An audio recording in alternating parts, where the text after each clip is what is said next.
નમસ્કાર વિદ્યાર્થી મિત્રો, આપણે ધોરણ 6 સામાજિક વિજ્ઞાન પાઠ નંબર 5 ભાગ બીજો આપણે જોયું ગૌતમ બુદ્ધ અને તેનો જન્મ. પણ એને આપણે પૂર્વ જ્ઞાન એ પાઠને આપણે બીજી વાર ચેક કરીએ કે શું કહેવા માંગે છે. પ્રારંભિક જીવનની વાત કરે તો બૌદ્ધ ધર્મ, જાતક કથાઓ અને બૌદ્ધ ગ્રંથો અને પૂર્વ જ્ઞાન સાથે સંબંધ ધરાવે છે. વાત કરવામાં આવી છે. જાતક કથાઓ, બૌદ્ધ ગ્રંથો અને પૂર્વ જ્ઞાન સાથે વાત કરવામાં આવી છે. બૌદ્ધ ગ્રંથોની અંદર તો 3 ના ભાગ છે. પેલું છે સુત્ત પિટક, 1 નંબર કરી, 2 નંબરમાં વિનય પિટક અને 3 નંબરમાં અભિધમ પિટક માંથી માહિતી મળે છે. તે પૂર્વ જ્ઞાન સાથે સંબંધ ધરાવે છે. ગૌતમ બુદ્ધની વાત કરવામાં આવે તો ગૌતમ બુદ્ધનું રાજ્ય એટલે કહેવામાં આવે છે કે હિમાલયમાં આવેલું નેપાળની તરાઈમાં કપિલવસ્તુ નામનું રાજ્ય હતું, જે ગણ રાજ્ય એટલે આજુબાજુના ગામોના ભેગા કરીને બનેલું ગણ રાજ્ય હતું. અને ગણ રાજ્યના વડા સુશોધન એટલે સિદ્ધાર્થના પિતાનું નામ સુશોધન અને માતાનું નામ માયાદેવી કરીને કહેવામાં આવે છે. આના ઘરે એક પુત્રનો જન્મ થયો જેનું નામ હતું સિદ્ધાર્થ. મોટા થઈને બન્યા ગૌતમ બુદ્ધ. એટલે અહીંયા આપણે લખ્યું છે ગૌતમ બુદ્ધનો જન્મ ઈસવીસન પૂર્વે 566માં થયો હતો. બાળપણનું નામ જોવામાં આવે તો ગૌતમ બુદ્ધનું બાળપણનું નામ સિદ્ધાર્થ હતું અને માતાના મૃત્યુ પામતા એની પાલક માતા તરીકે ગોમતી મહાપ્રજાપતિ નામની સ્ત્રી મળી, જે ગૌતમ બુદ્ધના પાલક માતાનું કામ કર્યું છે. ગૌતમ બુદ્ધનો ઉછેર કર્યો છે, સિદ્ધાર્થનો ઉછેર કર્યો છે. કપિલવસ્તુ નામનું રાજ્યની બાજુમાં જ આલામ કમાલ નામનો એક આશ્રમ હતો.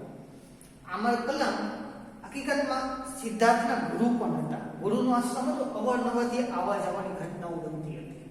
ત્યાં જતા, બેસતા, આવતા.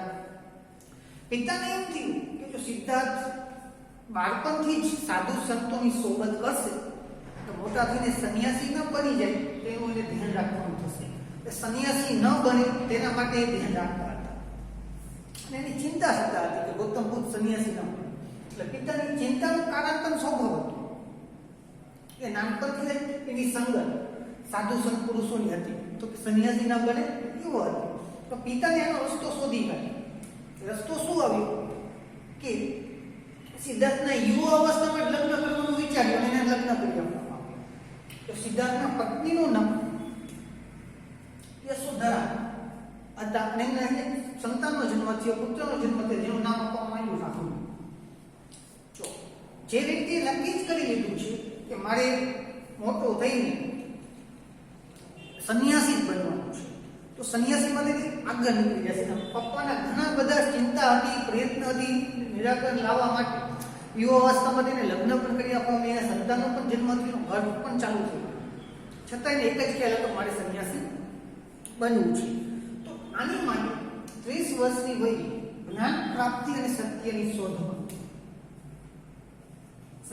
શોધમાં એક રાજ્ય પરિવારનો પુત્ર હોવા છતાં રાજ્યનો ત્યાગ કરી દીધો અને પોતાનો સાહસી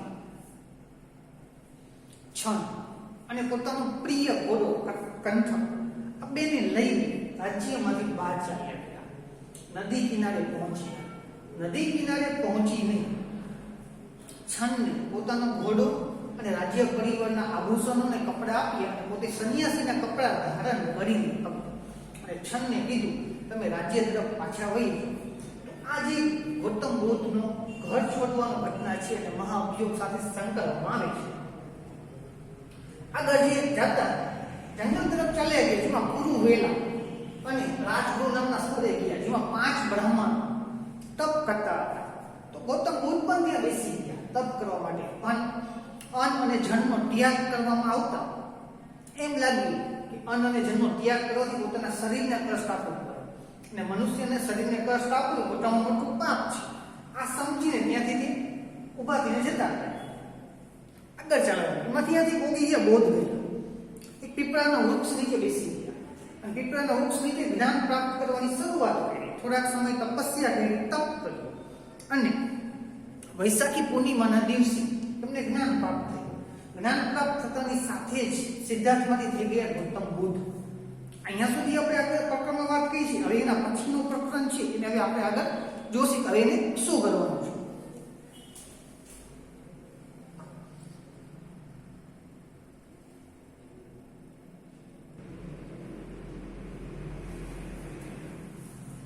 આપણે જોયું કે ગૌતમ બુદ્ધ ગૃહ ત્યાગ કરી પછી એને શું કામ કર્યું. તો આપણે જોયું કે બૌદ્ધ ગયા પીપળાના વૃક્ષના નીચે બેઠા થોડાક સમય તપ કરી અને વૈશાખી પૂર્ણિમાના દિવસે એમને જ્ઞાન પ્રાપ્ત થયું. જ્ઞાન પ્રાપ્ત થઈ ગયા પછી સિદ્ધાર્થમાંથી બની ગયા ગૌતમ બુદ્ધ. અને ગૌતમ બુદ્ધ બનીને તે પાછા આવ્યા. આપણે કહીએ કે બુદ્ધનો અર્થ જાગ્રત જ્ઞાની એવો થાય છે. બુદ્ધનો અર્થ છે જાગ્રત જ્ઞાની, જેની પાસે જ્ઞાન છે, જે વ્યક્તિ જાગ્રત છે, જાગ્રત જ્ઞાની એવો થાય છે. એને બુદ્ધ નો અર્થ સમજાવવામાં આવ્યો છે. હવે સિદ્ધાર્થ ગૌતમ બુદ્ધ બની ગયા પછી ઉપદેશની વાત કરવામાં આવે તો પહેલા જ છે કે સારનાથ પહોંચે છે. જ્ઞાન પ્રાપ્ત કરીને સારનાથ પહોંચે છે. જૂના બ્રાહ્મણો છે એમના જૂના બ્રાહ્મણોને મળે છે. સૌ પ્રથમ વખત 5 બ્રાહ્મણો, આ કયા 5 બ્રાહ્મણો? જેમની સાથે તે તપ કરવા બેઠા હતા અને અન્નો અને ગુરુનો જળ અને અન્નનો ત્યાગ કર્યો. પોતાને એમ થયું કે આ પાપ છે. 5 બ્રાહ્મણોને સારનાથમાં મળ્યા અને સારનાથ ખાતે 5 બ્રાહ્મણોને ઉપદેશ આપ્યો. ઉપદેશ સાદી ભાષામાં આપ્યો છે. બધા માણસોને ખબર પડી જાય એવી સાદી અને કોમલ, સાવ નોર્મલ ભાષામાં સમજી શકે એ સમયની જે પાલી ભાષા ચાલે છે એ ભાષામાં ઉપદેશ આપવામાં આવ્યો છે. એ સમય ભગવાન ગૌતમ બુદ્ધે 4 આર્ય સત્ય કીધા છે. આર્ય સત્ય એટલે એના ઉપર જ આખી પૃથ્વી નિર્માણ છે અથવા દુઃખોનું કારણ આ 4 સૂત્રો છે કહેવામાં આવે છે. આ પહેલું છે સંસાર દુઃખમય છે. એમ કે અમે સંસારમાં અવારનવાર દુઃખ આવ્યા જ કરે છે. એક દુઃખ ગયું નથી બીજું આવે, એમાંથી માણસ કંઈક શીખે છે. પણ જો એ શીખી ગયો છે તો એનો દુઃખનો ત્યાગ થઈ જશે. નહીં શીખે તો સંસારની અંદર અવારનવાર દુઃખોનો પહાડ ઉપર ને ઉપર આવતો જ રહે છે. કેમ કે સંસાર દુઃખમય છે. સંસાર દરેક વ્યક્તિઓને ડગલે ને પગલે દુઃખ જ આપે છે. બીજું છે દુઃખનું કારણ તૃષા. તૃષા એટલે ઈર્ષા છે. એકબીજાનું અહમ પણ કહેવાય છે, અભિમાન પણ કહેવાય છે. આ છે તૃષા ન કરવી જોઈએ અથવા ચાલી ચૂકલી ન કરવી જોઈએ. કેમ કે દુઃખ આવવાનું કારણ તૃષા છે. તો ઘરમાં કોઈ એકબીજાની ચાલી ચૂકલી દુઃખ આવશે. દુઃખનો નાશ તૃષાનો ત્યાગ છે. તો દુઃખને તમારે દુઃખથી દૂર રહેવું હોય તો તૃષા મતલબ ઈર્ષા, ઈર્ષાનો ત્યાગ કરો. કોઈની ઈર્ષા ન કરો.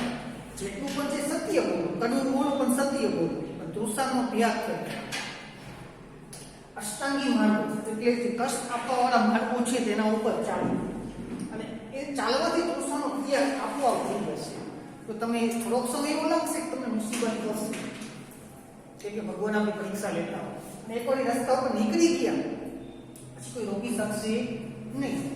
કે આ જે 4 આર્ય સત્યો ગૌતમ બુદ્ધે વર્ણવ્યા છે એને બુદ્ધના સિદ્ધાંતોના નામથી ઓળખવામાં આવે છે. ગૌતમ બુદ્ધના સિદ્ધાંતો તરીકે ઓળખવામાં આવે છે.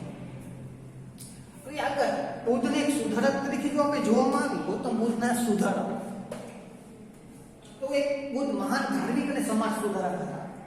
એમને ભારતની ભૂમિ ઉપર, વિશ્વની ભૂમિ ઉપર પણ ગૌતમ બુદ્ધને યાદ કરવામાં આવે છે. કેમ?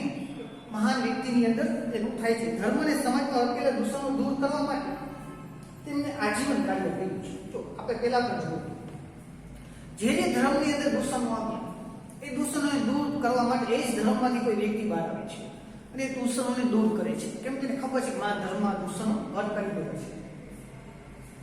આ જીવન કાર્ય જ્યાં સુધી મૃત્યુ ન પામ્યા ત્યાં સુધી ધર્મને સુધારવાનું કાર્ય કરતા રહ્યા છે. અનેક રાજ્યો તેમના માનવ ધર્મથી પ્રોત્સાહિત અને તેમના સુધારાઓની અંદર પોતાનો ભાગીદારી આપી. અમુક બૌદ્ધ ધર્મનો પણ સ્વીકાર કરી લીધો છે એમ કહેવામાં આવે છે. પહેલું આપ્યું છે ઈશ્વર અને સત્ય, આત્માનો ઇનકાર. જો ગૌતમ બુદ્ધ એમ કહે છે કે ઈશ્વર હોય તો કોઈને દુઃખ ન આવે. દુઃખ આવવા જ નથી.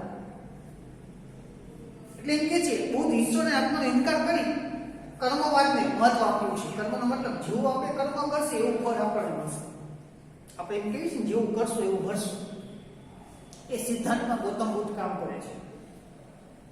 તેમને મતે ઈશ્વર હોય તો દુઃખ સંભવિત અને આત્માના કલ્યાણમાં રત રહેવાને બદલે વર્તમાન કાળ સદવિચારયુક્ત જીવન જીવવું જોઈએ.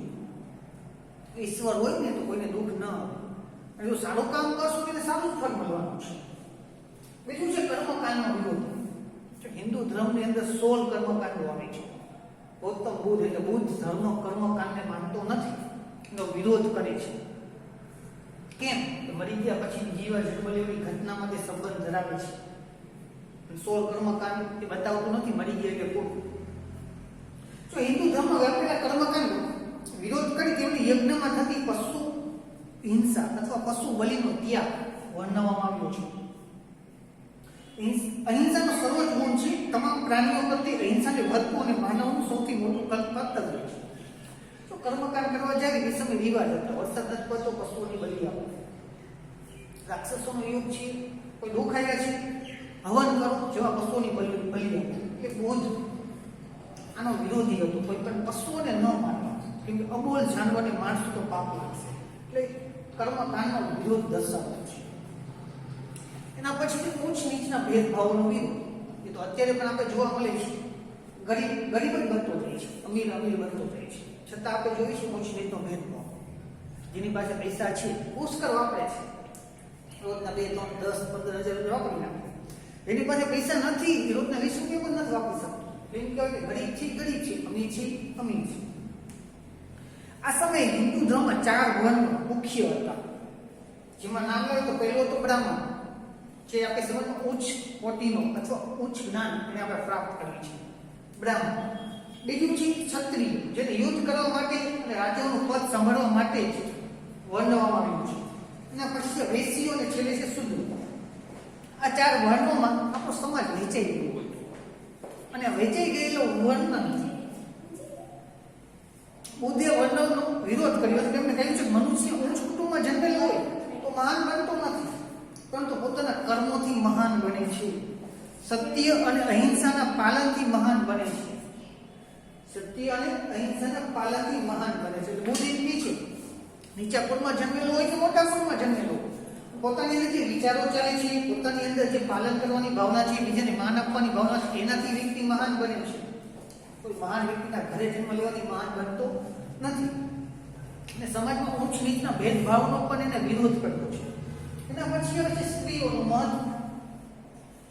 તો આપણે જોઈએ બુદ્ધ પોતાના માનવ ધર્મને પુરુષોને જેટલું મહત્વ સ્ત્રીઓને આપે છે.